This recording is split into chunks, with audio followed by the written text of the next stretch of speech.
गुरुर्ब्रह्मा गुरुर्विष्णु गुरुर्देवो महेश्वरः गुरु साक्षात् परं ब्रह्म तस्मै श्री गुरवे नमः।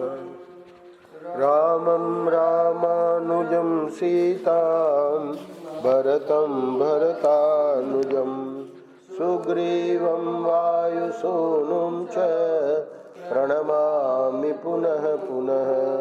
नमोऽस्तु रामाय सलक्ष्मणाय देव्यै च तस्यै जनकात्मजायै। नमोऽस्तु रुद्रेन्द्रयमानिलेभ्यो नमोऽस्तु अर्कमरुद्गणेभ्यः। नारायण नारायण नारायण नारायण। वाल्मीकि रामायण में अयोध्या कांड ये तीसरा कांड है। अरण्य कांड ये तीसरा कांड है। तो इसका कल 14वां अध्याय पूरा किया। भगवान अगस्त्य महर्षि के कहने से अब पंचवटी की ओर प्रस्थान कर दिए हैं और पंचवटी के मार्ग में जटायु मिले। उनको पूछा कि आपका कुल और नाम क्या है।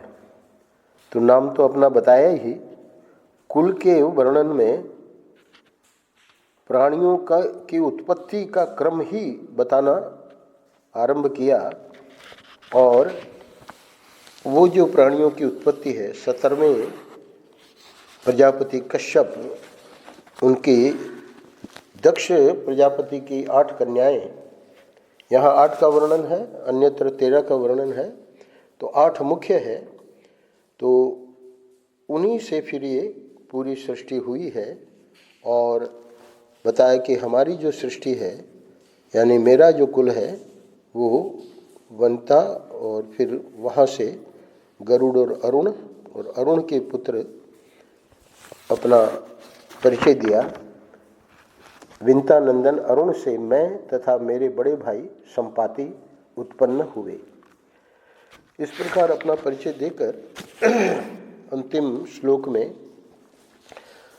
कल जहाँ विराम दिया था, तत्पश्चात वे मिथिलेश कुमारी सीता को उनके संरक्षण में सौंपकर लक्ष्मण और उन अत्यंत बलशाली पक्षी जटायु के साथ ही पंचवटी की ओर ही चल दिए।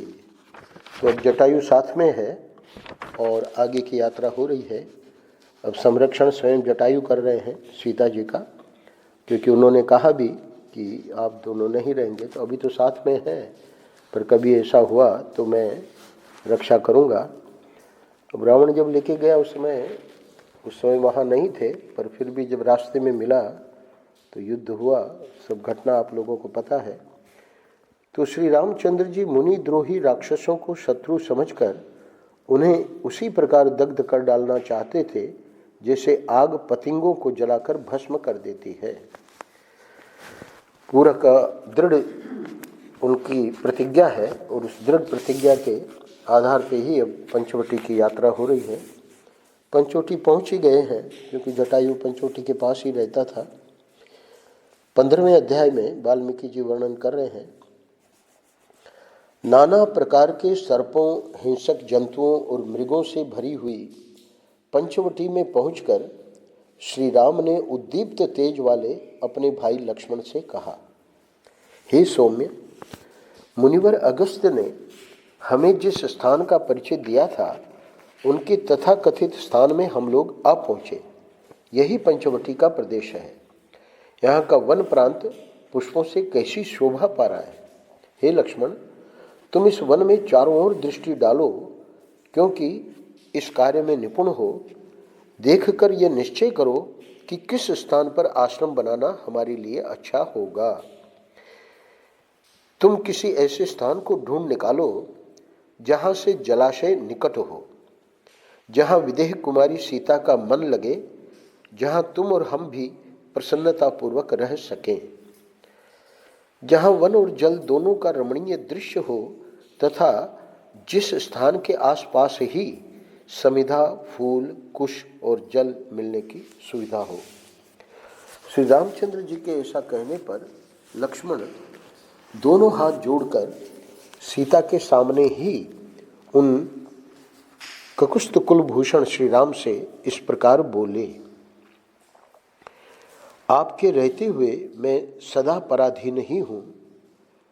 मैं सैकड़ों या अनंत वर्षों तक आपकी आज्ञा के अधीन ही रहना चाहता हूँ। अतः आप स्वयं ही देखकर जो स्थान सुंदर जान पड़े वहाँ आश्रम बनाने के लिए मुझे आज्ञा दें। मुझसे कहें कि तुम अमुक स्थान पर आश्रम बनाओ। इस श्लोक में हम लोगों को शिक्षा दी जा रही है कि कभी भी कोई भी हमसे बड़े हैं या संत हैं तो वो हमारे ऊपर कोई निर्णय छोड़े तो उनको यही कहना चाहिए जैसे लक्ष्मण जी ने भगवान राम को कहा। लक्ष्मण के इस वचन से अत्यंत तेजस्वी भगवान श्री राम को बड़ी प्रसन्नता हुई और उन्होंने स्वयं ही सोच विचार कर एक ऐसा स्थान पसंद किया जो सब प्रकार के उत्तम गुणों से संपन्न और आश्रम बनाने के योग्य था। उस सुंदर स्थान पर आकर श्री राम ने लक्ष्मण का हाथ अपने हाथ में लेकर कहा। अब महर्षि की सेवा में 32 साल तो महर्षि को 32 साल से ऊपर हो गए।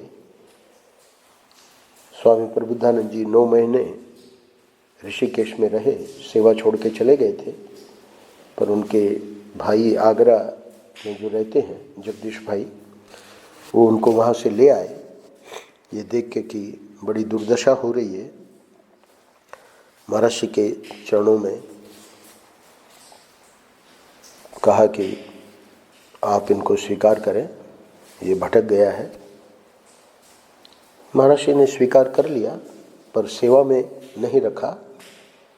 अन्यत्र स्थान जहाँ वामदेव जी रहते हैं आनंद कुटीर में, वहाँ ओंकारानंद जी को कह दिया कि उनको ठहरा दो। पहले तो महर्षि के पास ही रहते थे, वहाँ ठहर गए।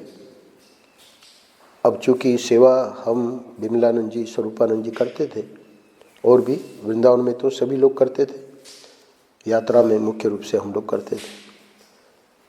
तो कुछ समय के बाद प्रार्थना की होगी, क्योंकि हम तो नहीं थे, तो महर्षि ने, जब हम अकेले महर्षि के पास थे तो हमको बताया कि प्रबुद्धानंद कह रहा है कि हमको कुछ सेवा दी जाए, तो उनको क्या सेवा दी जाए। अब उस समय हम वाल्मीकि रामायण पढ़े होते तो हम यही कहते जैसे लक्ष्मण ने कहा। तो हमने अपनी बुद्धि से हमने कहा कि वो केश वगैरह संभालते थे अच्छी तरह से, तो चूँकि उनके जाने के बाद हमारी जिम्मे हो गई थी वो सेवा, तो हमने कहा कि वो सेवा उनको दे दी जाए। तो महर्षि ने कहा कि नहीं, वो ठीक नहीं है, ऐसा करेंगे वो भोजन परोसने की सेवा उनको दे देते। तो यहाँ ये शिक्षा दी जा रही है कि कभी भी कोई महापुरुष पूछे हमसे तो ये नहीं कि अपनी बुद्धि से झट से बता दिया। लक्ष्मण के इस वचन से अत्यंत तेजस्वी भगवान श्री राम को बड़ी प्रसन्नता हुई और उन्होंने स्वयं ही सोच विचार कर एक ऐसा स्थान पसंद किया जो सब प्रकार के उत्तम गुणों से संपन्न और आश्रम बनाने के योग्य था। उस सुंदर स्थान पर आकर श्री राम ने लक्ष्मण का हाथ अपने हाथ में लेकर कहा, हे सुमित्रा नंदन, यह स्थान समतल और सुंदर है तथा फूले हुए वृक्षों से घिरा है। तुम्हें इसी स्थान पर यथोचित रूप से एक रमणीय आश्रम का निर्माण करना चाहिए। यह पास ही सूर्य के समान उज्ज्वल कांति वाले मनोरम गंध युक्त कमलों से रमणीय प्रतीत होने वाली तथा पद्मों की शोभा से संपन्न पुष्करिणी दिखाई देती है। वहाँ तालाब भी, सरोवर भी था छोटा सा।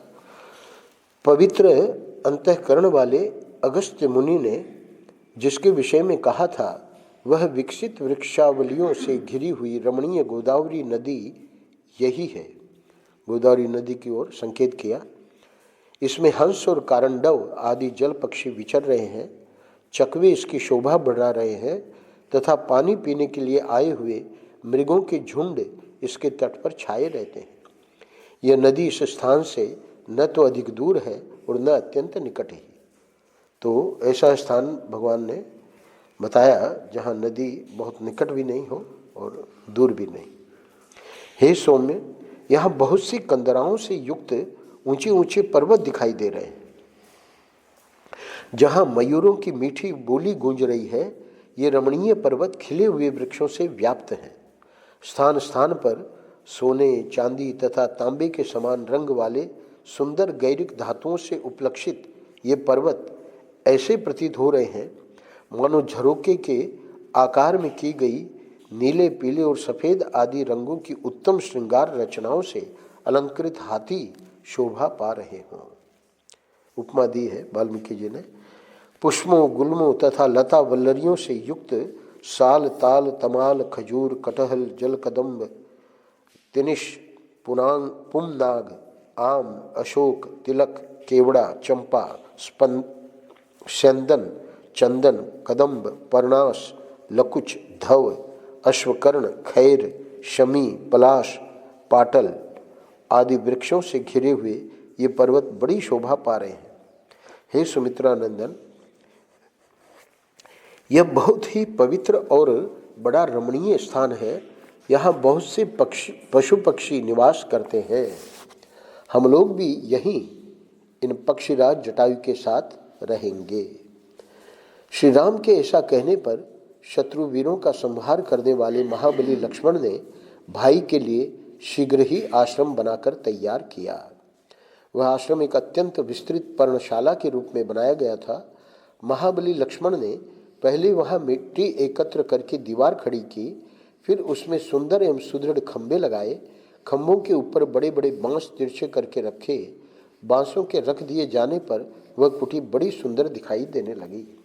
फिर उन बांसों पर उन्होंने शमी वृक्ष की शाखाएं फैला दी और उन्हें मजबूत रस्सियों से कसकर बांध दिया।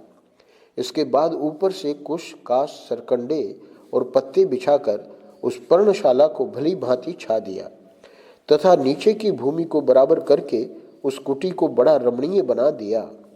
इस प्रकार लक्ष्मण ने श्री रामचंद्र जी के लिए परम उत्तम निवास गृह बना दिया, जो देखने ही योग्य था। उसे तैयार करके श्रीमान लक्ष्मण ने गोदावरी नदी के तट पर जाकर तत्काल उसमें स्नान किया और कमल के फूल तथा फल लेकर वे फिर वहीं लौट आए। तदनंतर शास्त्रीय विधि के अनुसार देवताओं के लिए फूलों की बलि यानी उपहार सामग्री अर्पित की तथा वास्तु शांति करके उन्होंने अपना बनाया हुआ आश्रम श्री रामचंद्र जी को दिखाया।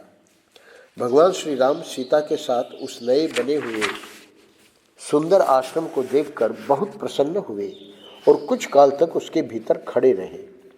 तत्पश्चात अत्यंत हर्ष में भरकर उन्होंने दोनों भुजाओं से लक्ष्मण को कसकर हृदय से लगा लिया और बड़े स्नेह के साथ यह बात कही, हे सामर्थ्यशाली लक्ष्मण, मैं तुम पर बहुत प्रसन्न हूँ।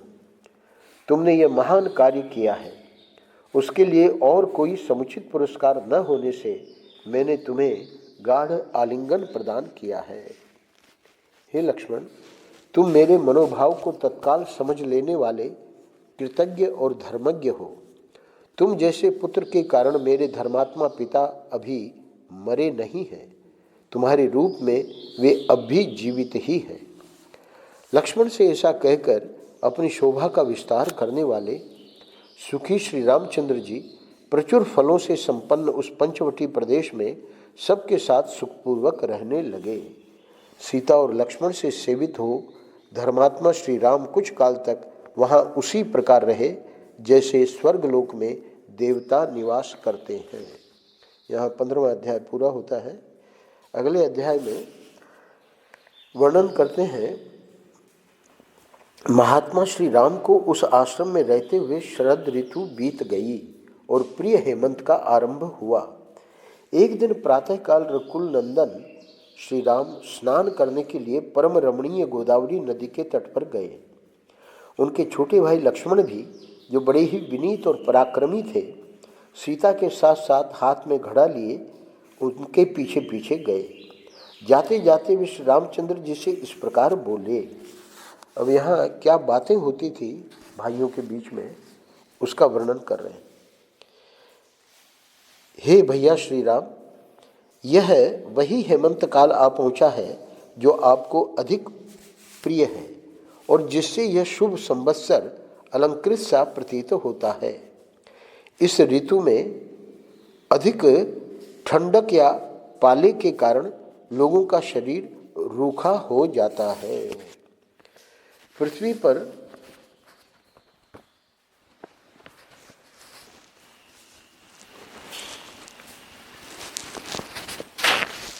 पर रबी की खेती लहलहाने लगती है। जल अधिक शीतल होने के कारण पीने के योग्य नहीं रहता और आग बड़ी प्रिय लगती है। नवस श्रेष्ठी कर्म के अनुष्ठान की इस बेला में नूतन अन्न ग्रहण करने के लिए की गई आग्रयण कर्म रूप पूजाओं द्वारा देवताओं तथा पितरों को संतुष्ट करके उक्त आग्रयण कर्म का संपादन करने वाले सत्पुरुष निष्पाप हो गए हैं। इस ऋतु में प्रायः सभी जनपदों के निवासियों की अन्न प्राप्ति विषयक कामनाएं प्रचुर रूप से पूर्ण हो जाती है। गोरस की भी बहुतायत होती है तथा विजय की इच्छा रखने वाले भूपालगण युद्ध यात्रा के लिए विचरते रहते हैं। सूर्यदेव इन दिनों यम सेवित दक्षिण दिशा का दृढ़तापूर्वक सेवन करने लगे हैं। इसलिए उत्तर दिशा सिंदूर बिंदु से वंचित हुई नारी की भांति सुशोभित या प्रकाशित नहीं हो रही है। हिमालय पर्वत तो स्वभाव से ही घनीभूत हिम के खजाने से भरा पूरा होता है, परंतु इस समय सूर्य देव भी दक्षिणायन में चले जाने के कारण उससे दूर हो गए हैं।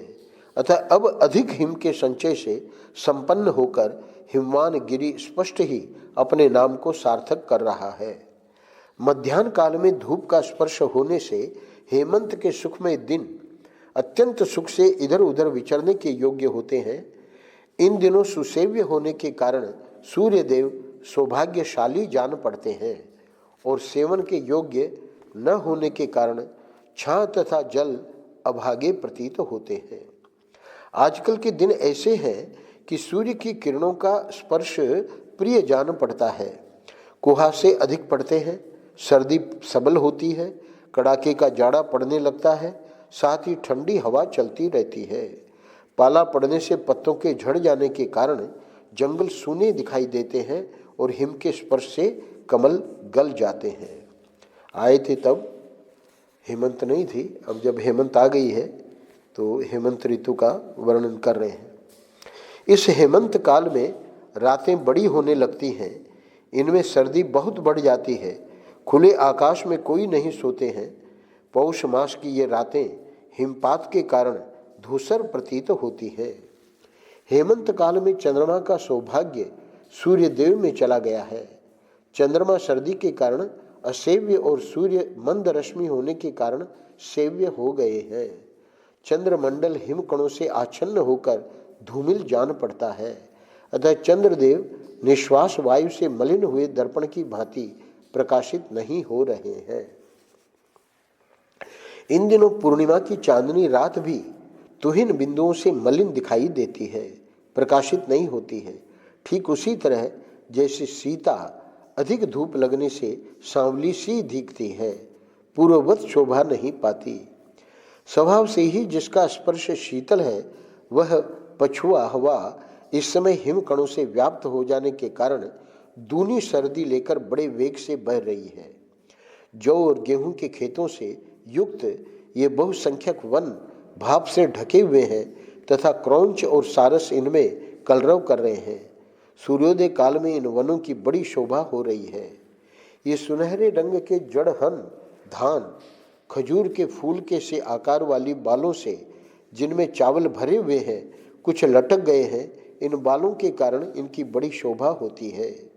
कुहासे से ढकी और फैलती हुई किरणों से उपलक्षित होने वाले दूरोदित सूर्य चंद्रमा के समान दिखाई देते हैं। इस समय अधिक लाल और कुछ कुछ श्वेत पीत वर्ण की धूप पृथ्वी पर फैलकर शोभा पा रही है। पूर्वाह्न काल में तो कुछ इसका बल जान ही नहीं पड़ता है, परंतु मध्याह्न काल में इसके स्पर्श से सुख का अनुभव होता है।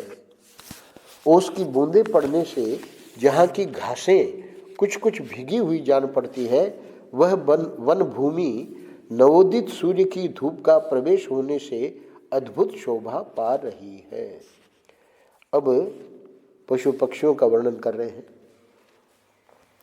यह जंगली हाथी बहुत प्यासा हुआ है।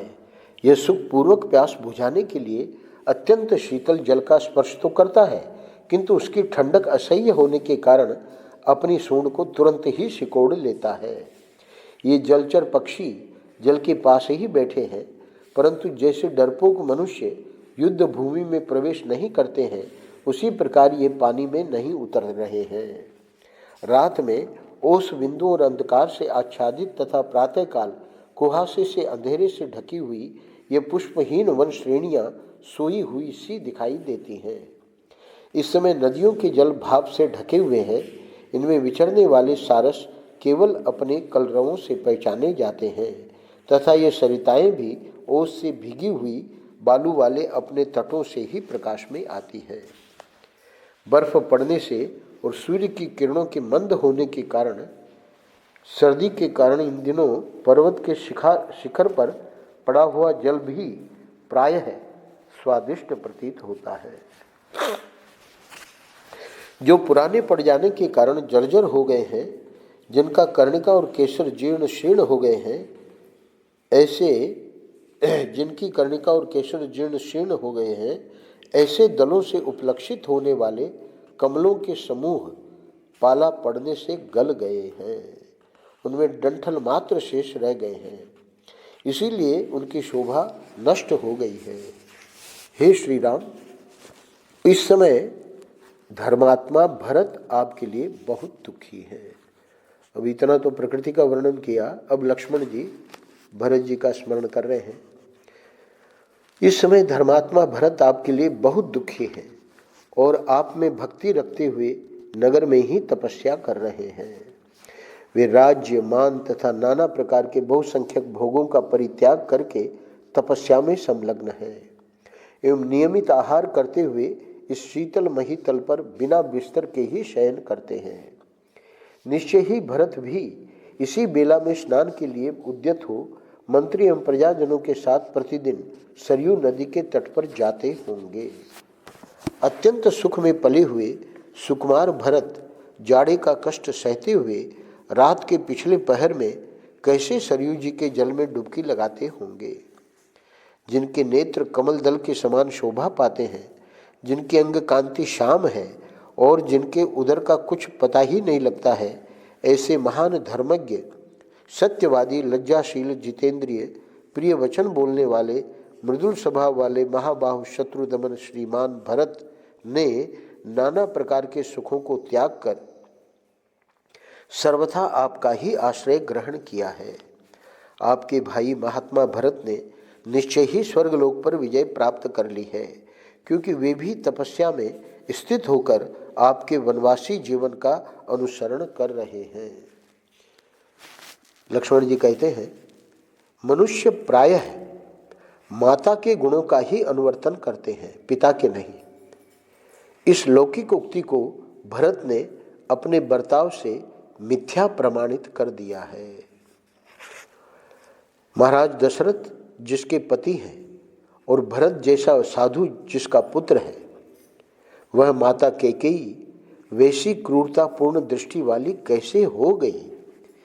धर्मपरायण लक्ष्मण जब स्नेहवश इस प्रकार कह रहे थे, उस समय श्री रामचंद्र जी से माता कैकेयी की निंदा नहीं सही गई। उन्होंने लक्ष्मण से कहा, हे तात, तुम्हें मझली माता कैकेयी की कभी निंदा नहीं करनी चाहिए। यदि कुछ कहना हो तो पहले की भांति इक्ष्वाकु वंश के स्वामी भरत की ही चर्चा करो। यद्यपि मेरी बुद्धि दृढ़ता पूर्वक व्रत का पालन करते हुए वन में रहने का अटल निश्चय कर चुकी है, तथापि भरत के स्नेह से संतप्त होकर पुनः चंचल हो उठती है। भगवान इस श्लोक में कह रहे हैं कि लगता है कि अब जीवन भर वन में ही रहा जाए, पर चूंकि भरत को कह दिया है 14 वर्ष के बाद मैं आऊँगा, तो इसलिए भरत के स्नेह से संतप्त होकर पुनः चंचल हो उठती है। यानी जो नया संकल्प है वो काम नहीं आता। मुझे भरत की वे परम प्रिय मधुर मन को भाने वाली और अमृत के समान हृदय को आह्लाद प्रदान करने वाली बातें याद आ रही हैं। हे रकुल नंदन लक्ष्मण, कब वह दिन आएगा जब मैं तुम्हारे साथ चलकर महात्मा भरत और वीरवर शत्रुघ्न से मिलूंगा। इस प्रकार विलाप करते हुए ककुस्थ कुलभूषण भगवान श्री राम ने लक्ष्मण और सीता के साथ गोदावरी नदी के तट पर जाकर स्नान किया। वहां स्नान करके उन्होंने गोदावरी के जल से देवताओं और पितरों का तर्पण किया। तदनंतर जब सूर्योदय हुआ तब वे तीनों निष्पाप व्यक्ति भगवान सूर्य का उपस्थान करके अन्य देवताओं की भी स्तुति करने लगे। सीता और लक्ष्मण के साथ स्नान करके भगवान श्री राम उसी प्रकार शोभा पाने लगे जैसे पर्वतराज पुत्री उमा और नंदी के साथ गंगा जी में अवगाहन करके भगवान रुद्र सुशोभित होते हैं। यहाँ 16वां अध्याय पूरा हुआ। अगले अध्याय में स्नान करके श्री राम लक्ष्मण और सीता तीनों ही उस गोदावरी तट से अपने आश्रम में लौट आए। उस आश्रम में आकर लक्ष्मण सहित श्री राम ने पूर्वाह्न काल के होम पूजन आदि कार्य पूर्ण किए। फिर वे दोनों भाई पर्णशाला में आकर बैठे। वहां सीता के साथ वे सुखपूर्वक रहने लगे। उन दिनों बड़े बड़े ऋषि मुनि आकर वहां उनका सत्कार करते थे। पर्णशाला में सीता के साथ बैठे हुए महाबाहु श्री रामचंद्र जी चित्रा के साथ विराजमान चंद्रमा की भांति शोभा पा रहे थे, उपमा दे रहे। वे अपने भाई लक्ष्मण के साथ वहां तरह तरह की बातें किया करते थे। उस समय जबकि श्री रामचंद्र जी लक्ष्मण के साथ बातचीत में लगे हुए थे, एक राक्षसी अकस्मात उस स्थान पर आ पहुंची। वह दशमुख राक्षस रावण की बहन शूर्पणखा थी। उसने वहां आकर देवताओं के समान मनोहर रूप वाले श्री रामचंद्र जी को देखा। उनका मुख तेजस्वी, भुजाएं बड़ी बड़ी और नेत्र प्रफुल्ल कमलदल के समान विशाल एवं सुंदर थे। वे हाथी के समान मंद गति से चलते थे। उन्होंने मस्तक पर जटामंडल धारण कर रखा था। परम सुकुमार, महान बलशाली, राजोचित लक्षणों से युक्त, नील कमल के समान श्याम कांति से सुशोभित, कामदेव के सदृश सौंदर्यशाली तथा इंद्र के समान तेजस्वी श्री राम को देखते ही वह राक्षसी काम से मोहित हो गई। श्री राम का मुख सुंदर था और शूर्पणखा का मुख बहुत ही भद्दा एवं कुरूप था। अब यहाँ इन 2 श्लोकों में, बल्कि 1.5 श्लोक में तुलना करके दिखा रहे हैं वाल्मीकि जी। उनका मध्य भाग कटि प्रदेश और उदर क्षीण था भगवान राम का, किंतु शूर्पणखा बेडौल लंबे पेट वाली थी। श्री राम की आंखें बड़ी बड़ी होने के कारण मनोहर थीं, परंतु उस राक्षसी के नेत्र कुरूप और डरावने थे। श्री रघुनाथ जी के केश चिकने और सुंदर थे, परंतु उस निशाचरी के सिर के बाल तांबे जैसे लाल थे। श्री राम का रूप बड़ा प्यारा लगता था, किंतु शूर्पणखा का रूप विभत्स और विकराल था। श्री राघवेंद्र मधुर स्वर में बोलते थे, किंतु वह राक्षसी भैरवनाद करने वाली थी। ये देखने में सौम्य और नित्य नूतन तरुण थे अगले श्लोक में, किंतु वह निशाचरी क्रूर और हजारों वर्षों की बुढ़िया थी। ये सरलता से बात करने वाले और उदार थे, किंतु उसकी बातों में, शूर्पणखा की बातों में कुटिलता भरी रहती थी। ये न्यायोचित सदाचार का पालन करने वाले थे और वह अत्यंत दुराचारिणी थी। श्री राम देखने में प्यारे लगते थे और शूर्पणखा देखते ही घृणा देखते ही घृणा पैदा होती थी। शूर्पणखा को देखते ही घृणा पैदा होती थी। तो वह राक्षसी काम भाव से आविष्ट हो। अब वो क्या करती है, राक्षसों को ये सिद्धि प्राप्त है, जो रूप बनाना चाहे बना लेते हैं। पूतना ने भी ऐसे ही किया था। तो ये क्या करती है, मनोहर रूप बनाकर श्री राम के पास आई और बोली, तपस्वी के वेश में मस्तक पर जटा धारण किए, साथ में स्त्री को लिए और हाथ में धनुष बाण ग्रहण किए, इस राक्षसों के देश में तुम कैसे चले आए? यहाँ तुम्हारे आगमन का क्या प्रयोजन है, यह सब मुझे ठीक ठीक बताओ। राक्षसी शूर्पणखा के इस प्रकार पूछने पर शत्रुओं को संताप देने वाले श्री रामचंद्र जी ने अपने सरल स्वभाव के कारण सब कुछ बताना आरंभ किया। हे देवी, दशरथ नाम से प्रसिद्ध एक चक्रवर्ती राजा हो गए हैं, जो देवताओं के समान पराक्रमी थे। मैं उन्हीं का ज्येष्ठ पुत्र हूँ और लोगों में राम नाम से विख्यात हूँ। ये मेरे छोटे भाई लक्ष्मण हैं, जो सदा मेरी आज्ञा के अधीन रहते हैं, और ये मेरी पत्नी है, जो विदेह राज जनक की पुत्री तथा सीता नाम से प्रसिद्ध है। अपने पिता महाराज दशरथ और माता कैकेयी की आज्ञा से प्रेरित होकर मैं धर्म पालन की इच्छा रखकर धर्म रक्षा के ही उद्देश्य से इस वन में निवास करने के लिए यहाँ आया हूँ। अब मैं तुम्हारा परिचय प्राप्त करना चाहता हूँ। तुम किसकी पुत्री हो, तुम्हारा नाम क्या है और तुम किसकी पत्नी हो? तुम्हारे अंग इतने मनोहर हैं कि तुम मुझे इच्छानुसार रूप धारण करने वाली कोई राक्षसी प्रतीत होती हो। यहाँ किस लिए तुम आई हो, यह ठीक ठीक बताओ। अब शूर्पणखा क्या बताती है, हम लोग कल चर्चा करेंगे। नारायण नारायण नारायण नारायण।